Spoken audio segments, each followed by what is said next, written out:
성도님들을 사랑하고 축복합니다. 5월 9일 목요일 생명의 삶 함께 나눌 말씀은 열왕기상 15장 1절에서 8절의 말씀입니다. 하나님의 말씀 봉독하도록 하겠습니다.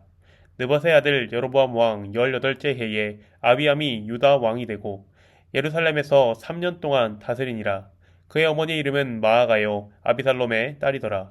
아비암이 그의 아버지가 이미 행한 모든 죄를 행하고 그의 마음이 그의 조상 다윗의 마음과 같지 아니하여 그의 하나님 여호와 앞에 온전하지 못하였으나 그의 하나님 여호와께서 다윗을 위하여 예루살렘에서 그에게 등불을 주시되 그의 아들을 세워 뒤를 잇게 하사 예루살렘을 견고하게 하셨으니 이는 다윗이 햇사람 우리아의 일 외에는 평생에 여호와 보시기에 정직하게 행하고 자기에게 명령하신 모든 일을 어기지 아니하였음이니라. 르호보암과 여로보암 사이에는 사는 날 동안 전쟁이 있었더니 아비암과 여로보암 사이에도 전쟁이 있으니라. 아비암의 남은 사적과 그 행한 모든 일은 유다 왕 역대지략에 기록되지 아니하였느냐. 아비암이 그의 조상들과 함께 자니 다윗성에 장사되고 그의 아들 아사가 대신하여 왕이 되니라. 아멘. 솔로몬의 아들 르호보암이 죽게 되었습니다. 성경에서 말하는 르호보암의 평가는 여호와를 노엽게 한 왕이었습니다.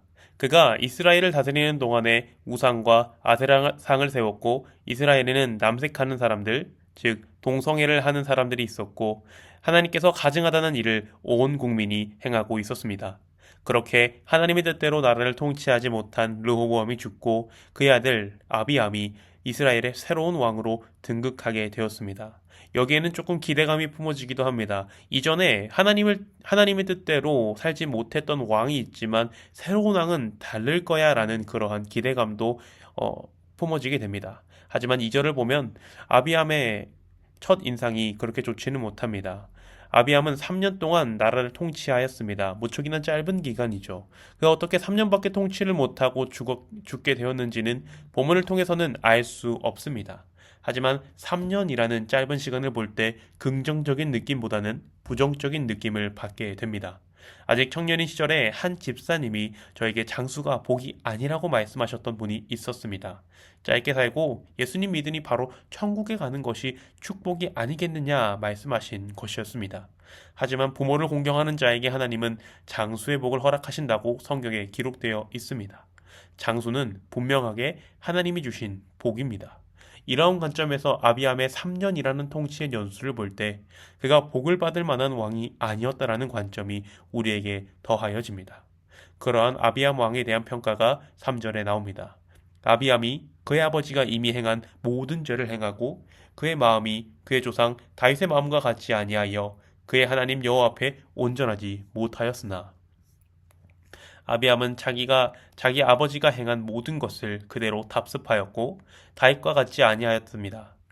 똑같이 우상 숭배하였고 하나님의 뜻을 벗어나 살았습니다.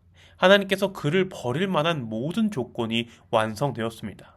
하지만 이러한 사람의 죄악 속에서도 하나님은 약속을 신실하게 이행하시는 하나님이셨습니다. 비록 르호보암 왕과 아비암 왕이 하나님의 뜻에 벗어나 살더라도 하나님은 다윗과의 약속을 기억하셨습니다. 그리고 다윗과의 약속을 신실하게 지키셨습니다. 이는 우리에게 큰 은혜입니다. 사람에게 있어서 하나님의 뜻대로 말씀대로 온전하게 살지 못하고 부족한 것, 그것은 당연한 이야기입니다. 5절에 다윗에 관하여서도 이렇게 이야기합니다. 다윗이 햇사람 우리아의 일 외에는 평생에 여호와 보시기에 정직하게 행하고 라고 말합니다.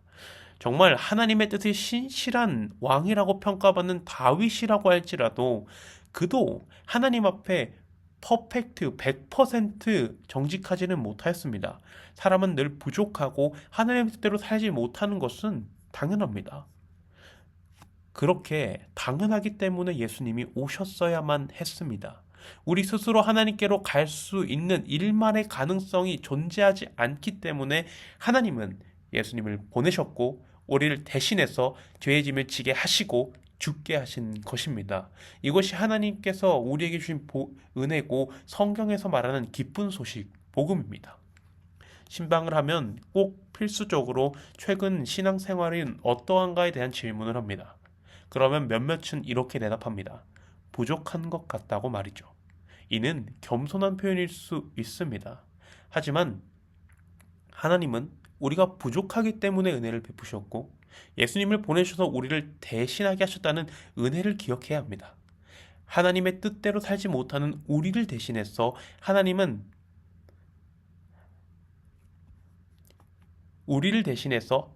뜻대로 살게 하셨습니다. 하나님의 심판을 감당할 수 없는 우리를 대신해서 예수님을 죽게 하셨습니다. 이를 믿는 모든 사람에게 하나님의 자녀가 되는 권세를 주셨습니다. 하나님을 믿는데 나의 삶이 부족하다고 느껴질 수 있고 실제로 그러할 수 있습니다. 하지만 이는 사탄의 관계입니다. 사단은 그런 우리를 보고 너가 무슨 하나님의 자녀라고 소리칩니다. 그때 우리는 어떻게 해야 할까요? 그래? 그렇다면 내가 하나님의 자녀가 무엇인지 보여주겠어 하며 결단하는 것도 필요합니다. 하지만 전 이렇게 말하고 싶습니다. 그러할 때 우리는 더욱 하나님의 은혜를 믿어야 합니다. 나는 부족하고 죄인이지만 이러한 나를 의롭다고 칭하신 하나님의 은혜를 더욱 깊이 믿으며 나는 이미 하나님의 자녀라는 것을 믿음으로 선포해야 합니다. 남유다 왕들은 하나님을 완전히 떠났습니다. 하지만 그러한 상황에서도 하나님은 다윗과의 약속을 기억하시고 신실하게 하나님의 약속을 이루셨습니다. 이것이 우리에게 큰 은혜이고 복음입니다. 신앙생활을 하면 신앙의 상승곡선을 그릴 때가 분명하게 있습니다.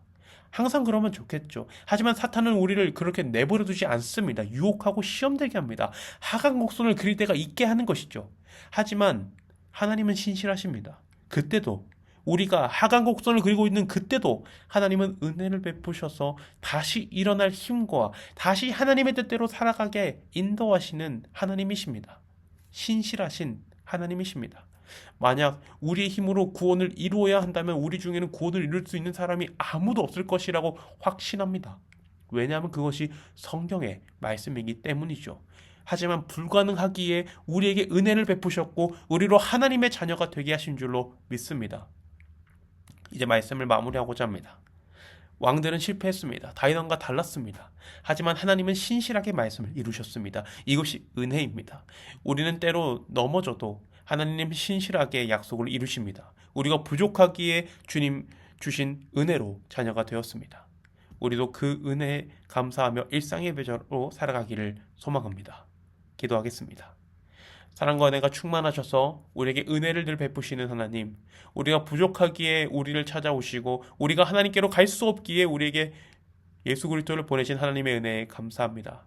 하나님, 오늘 말씀을 통하여 인간의 죄악과 부족함, 그 투성이에서도 하나님은 약속을 기억하시고 약속을 이루신 하나님임을 우리가 보았습니다. 하나님, 우리가 이를 믿습니다. 하나님의 은혜를 믿습니다.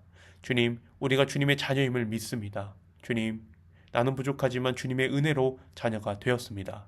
우리가 이 은혜를 기억하며 오늘도 일상의 배자로 살아가는 성도가 되게 하여 주시옵소서. 감사를 드리며 우리 주 예수님의 이름으로 기도합니다. 아멘.